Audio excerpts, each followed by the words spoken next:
안녕하세요. 조비로 은퇴를 꿈꾸는 남자 조은남입니다. 오늘은 2022년 7월 19일 화요일입니다. 처음 유튜브를 시작할 때에는 조비에 투자하면서 투자일기를 써보자 하는 생각으로 시작한 것인데, 이왕이면 장거리 투자 여행을 떠나야 하는 입장에서 같이 가는 심리적 동반자인 조비 주주님들과 함께하며 이미 저에게는 손실로 닥쳐온 마이너스 수익률과 이겨내야 할 긴 인내의 시간, 그리고 그 인내를 견뎌낸 후 얻게 될 달콤한 열매를 같이 느껴보고자 하는 마음이었습니다.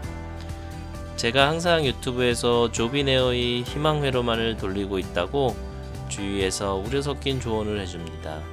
그래서 오늘은 한마디 말씀드립니다. 조비에 대한 공부는 같이 하시되 투자에 대한 결정은 본인이 하는 것입니다.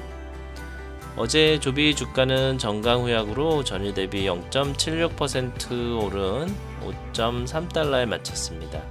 S&P 500 지수는 0.84%, 나스닥 지수는 0.81%로 모두 정강후약 하락 마감하였습니다. 주요 뉴스를 보면 경기 침체 가능성에 대한 경계감과 고용 지출의 긴축 예고한 애플이 2.07%의 하락으로 장을 주도한 것 같습니다. 우선 어제 언급한 조비 영국에 제출한 형식 증명 신청에 대해서 FAA의 형식 승인이 있고 그것에 대한 검증을 신청한 첫 eVTOL 회사로 해석해야 하는데, 제가 잘못 이해했던 것 같습니다. 결국 FAA의 형식 승인이 우선되어야 하겠네요. 2022년 3월 3일 eVTOL 항공기에 대한 FAA와 영국 CAA 공동 성명도 있었습니다. 사실 그동안 조비에 대한 내용을 하나하나씩 공부해 보면서 이 다음 차례로 조비의 타임 스케줄에 대해 공부해 보려고 했는데, 그러려고 각종 항공법 인증에 대해 공부해야 하는데 항공 분야 전문가가 아닌 관계로 난해한 부분도 많고, 궁금한 점을 해결하려고 찾아보니 너무 시간이 많이 소요되어서 난감합니다.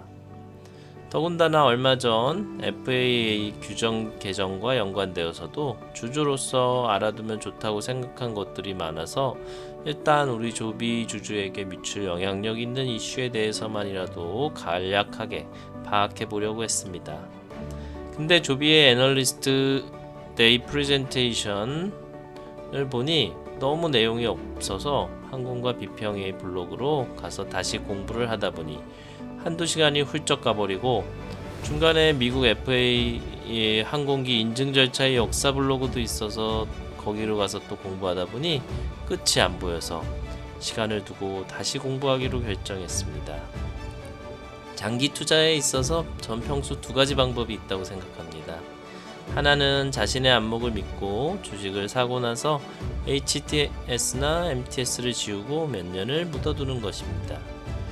그리고 다른 하나는 내가 매수한 주식이 기본적 가치의 변함은 없는지, 회사에 새로운 소식이 있는지, 내 생각대로 회사가 잘 성장하고 있는지 주의 깊게 관찰하는 방법입니다. 전 두 번째 방법을 좋아합니다. 근데 조비의 인증을 공부하다가 항공과 비평의 블로그를 읽다가 그 방대한 양에 때론 내 머릿속의 평화를 위해서 묻어두는 게 좋을 수도 있겠구나 하는 생각이 들었습니다. 하루 일과를 하면서 틈틈이 유튜브 작업을 하는데, 아침에 시작한 유튜브 제작이 미국장 프리마켓 중인데도 마치지 못해서 오늘은 여기서 마치겠습니다.